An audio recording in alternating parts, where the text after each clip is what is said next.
Salam, selamat pagi, dan salam sehat buat kita semua. Semoga hari ini lebih baik dari yang kemarin. Firman Tuhan pada hari ini, di hari yang ke-179, diambil dari kitab Markus, pasal 5 ayat 19. Hari ini tanggal 28 Juni 2025. Yesus mengusir roh jahat.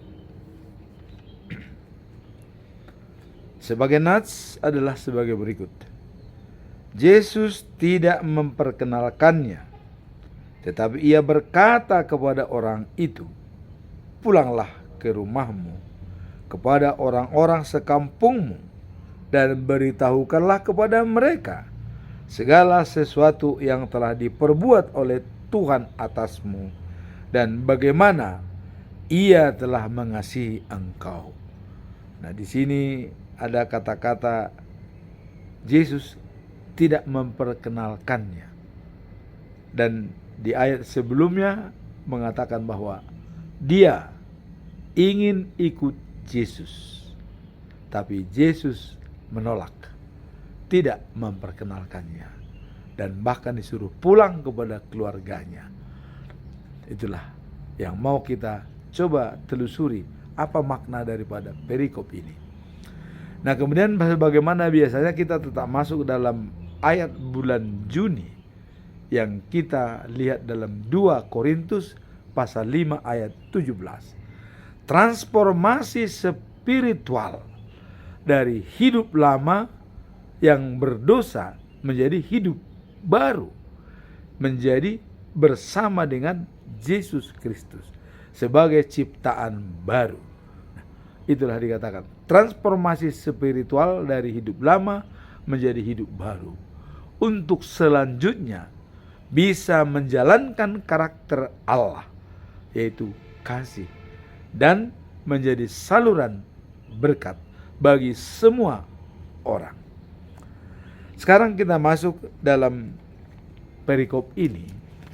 Apa latar belakang daripada Markus pasal 5 ayat 19? Latar belakang ayat ini adalah menunjukkan peristiwa ketika Yesus mengusir roh jahat dari seorang Gadarjene yang kerasukan.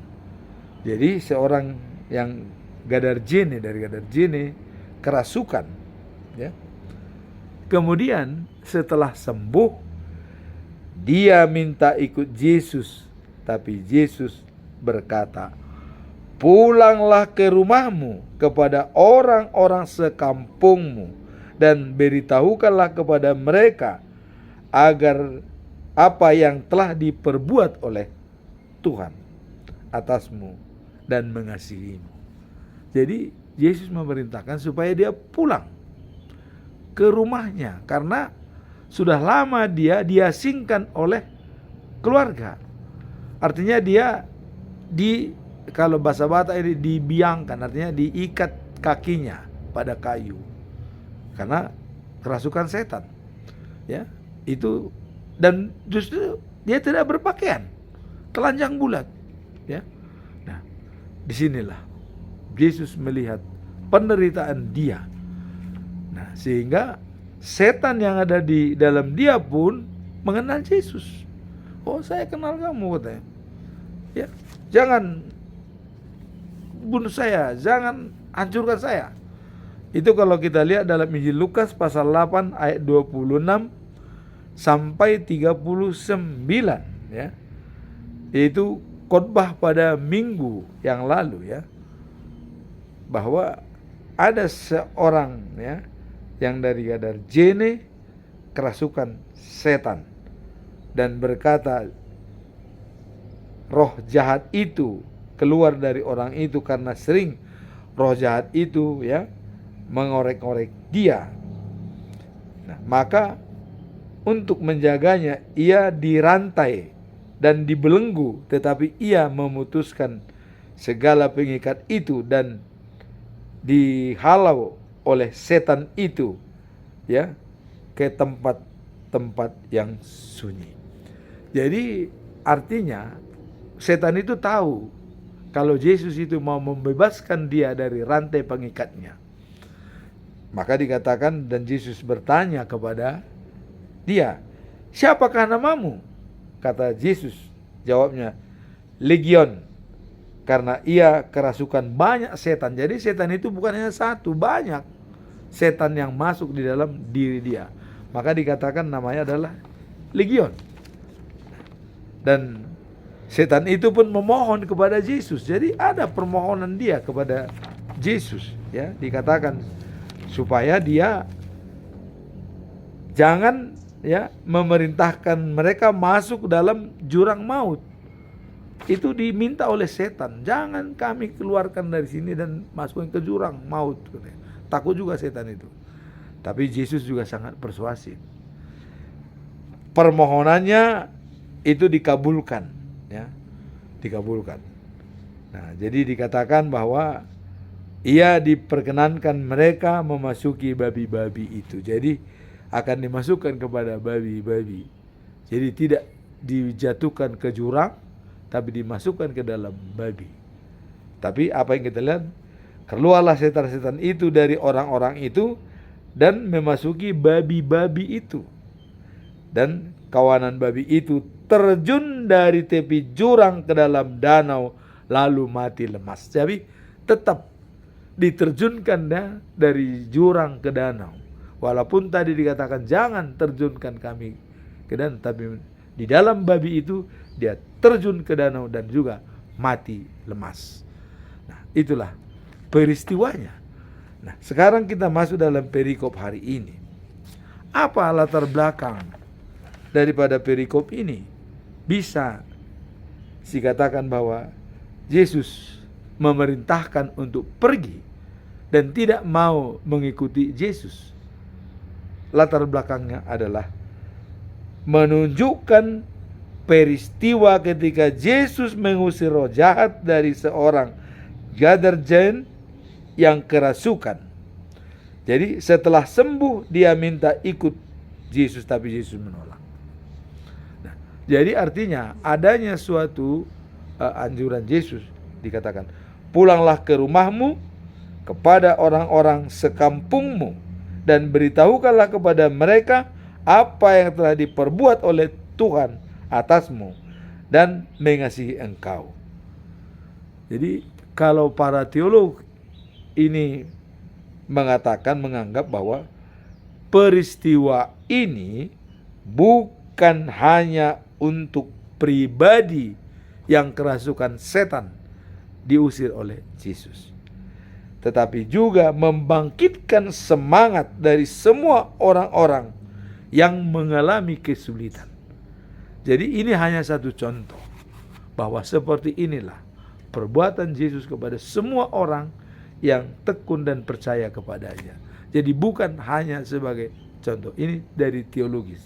Jadi berlaku universal. Itulah kehebatan Yesus dalam menyelamatkan manusia dari belenggu-belenggu yang menimpa dia. Bagaimana dengan kita? Apakah ada belenggu-belenggu tersebut yang menutupi God spot kita? Ya, God spot itu artinya hati nurani kita, relung-relung sunyi. Itu ditutupi oleh belenggu-belenggu lain.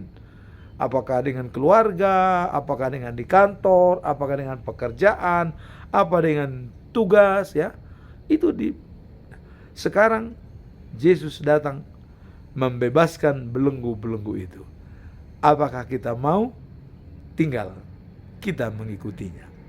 Namun latar belakang di sini adalah Yesus ingin memberikan terbaik bagi semua orang, dan itu harus diceritakan kepada semua orang perbuatan yang dilakukan oleh Yesus, supaya orang dapat termotivasi dan membangkitkan semangat daripada semua orang.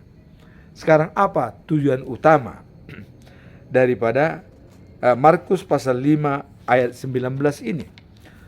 Tujuan utama adalah, ya, untuk mendorong orang-orang yang telah disembuhkan oleh Yesus agar memberikan kesaksian mengenai perbuatan Tuhan dalam hidupnya.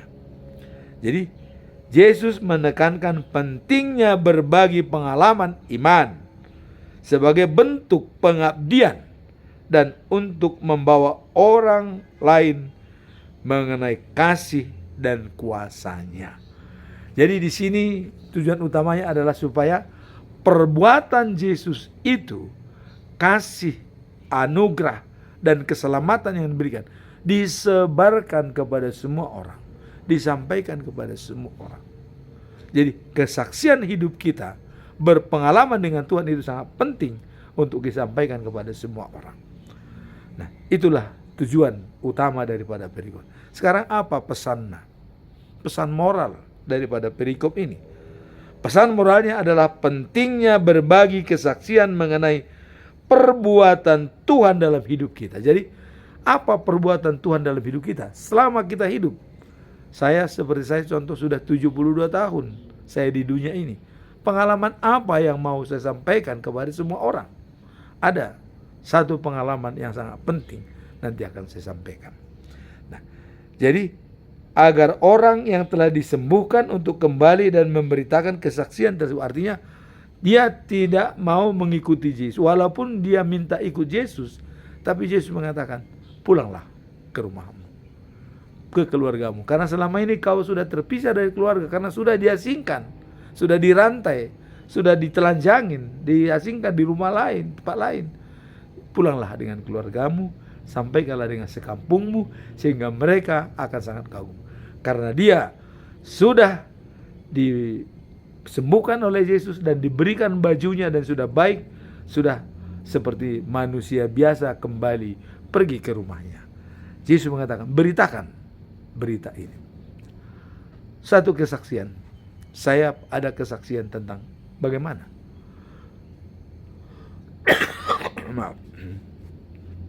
Dulu saya sangat care dengan hal-hal duniawi. Tahan dibanting, tahan ditikam, tahan dibunuh. Ilmu-ilmu kita pakai semua. Dan saya terima dari kampung. Kemudian sampai di Banten, saya ada melihat, loh, kok orang ini bisa membunuh orang di tempat lain, padahal dia di satu tempat. Loh, hebat banget kekuatannya. Di situ saya pernah mengatakan, tidak ada Tuhan. Saya katakan itu, tidak ada Tuhan. Bagaimana mungkin ada seperti itu? Orang lain bisa membunuh. Ya, ternyata kuasa itu pun, iblis pun bisa membunuh. Kalau kita lihat waktu iblis menguasai Nabi Ayub, apa yang terjadi? Hartanya habis, anak-anaknya semua mati, ya, dia sakit borok. Jadi iblis pun berkuasa untuk membunuh dan membuat orang sakit. Yang tidak kuasa iblis adalah membunuh rohani manusia, spiritual kita. Karena itu adalah kuasa Tuhan. Membunuh badani, jasmani, dan membunuh rohani, itu adalah kuasa Allah. Tapi kuasa iblis adalah membunuh jasmani, tapi membunuh rohani tidak berkuasa.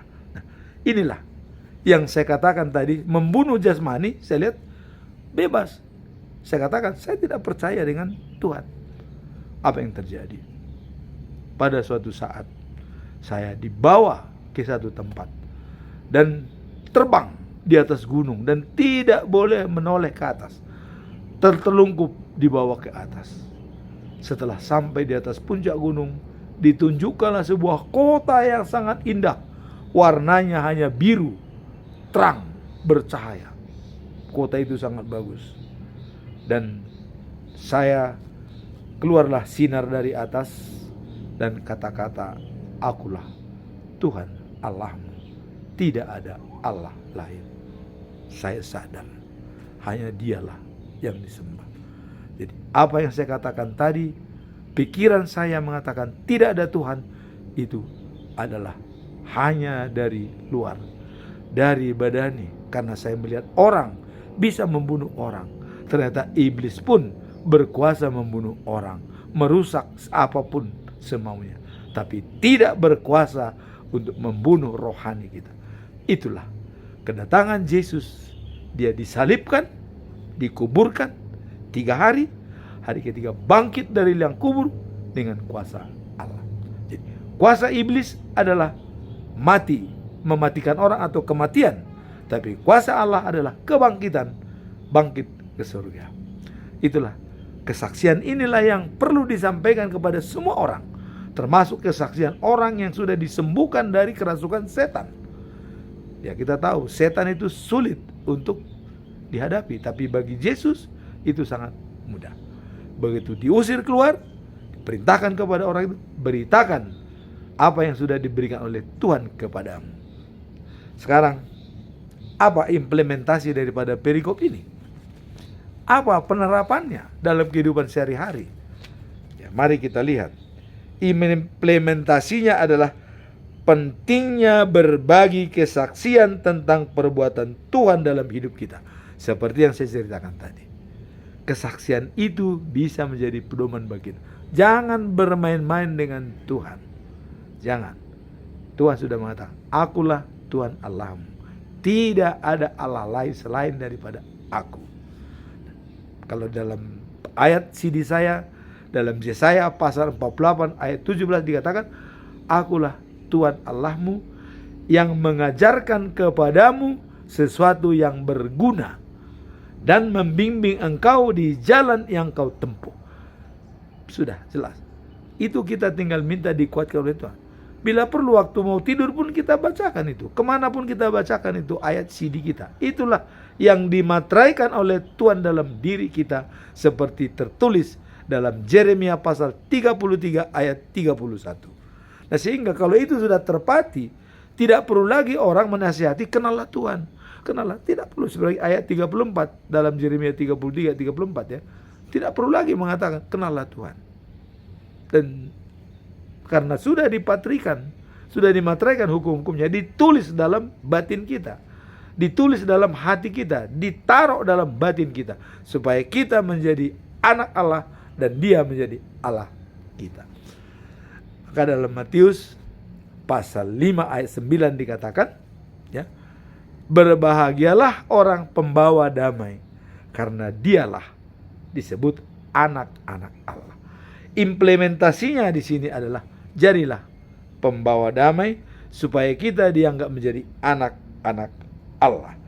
Nah, Yesus mengajak kita untuk tidak hanya menerima berkat dan penyembuhan, tetapi juga untuk menceritakan kepada orang lain bagaimana kasih dan karunia Tuhan mengubah hidup kita. Jadi kita bukan hanya menerima berkat. Kalau sudah kita dapat segala macamnya, udah tenang-tenang. Jangan seperti orang kaya dalam Injil Lukas. Saya sudah membuat gedung-gedung, gudang baru, gandum ya. Dan diciptakan semua perlengkapan siap. Pokoknya makanan terpenuhi. Apalagi Tuhan. Sudah cukup bagi saya. Saya sudah menerima berkat dan semua sudah saya miliki. Sudah hidup saya tenang. Apakah cukup seperti ini? Apa kata Tuhan? Malam ini nyawamu saya ambil. Siapa pemilik dari hartamu? Selesai kan? Jadi di sini dikatakan, Yesus mengajak kita untuk tidak hanya menerima berkat dan penyembuhan, tetapi memberitakan perbuatan Tuhan apa yang dilakukan dalam hidup kita. Itu yang penting. Jadilah kita menjadi saksi hidup bersama dengan Yesus dalam kehidupan kita sehari-hari. Seperti pedoman kita dalam bulan Juni, jadilah manusia transisi menjadi hidup baru, ciptaan baru bersama Yesus, dan sekaligus menjadi saluran berkat bagi semua orang. Amin. Tuhan memberkati.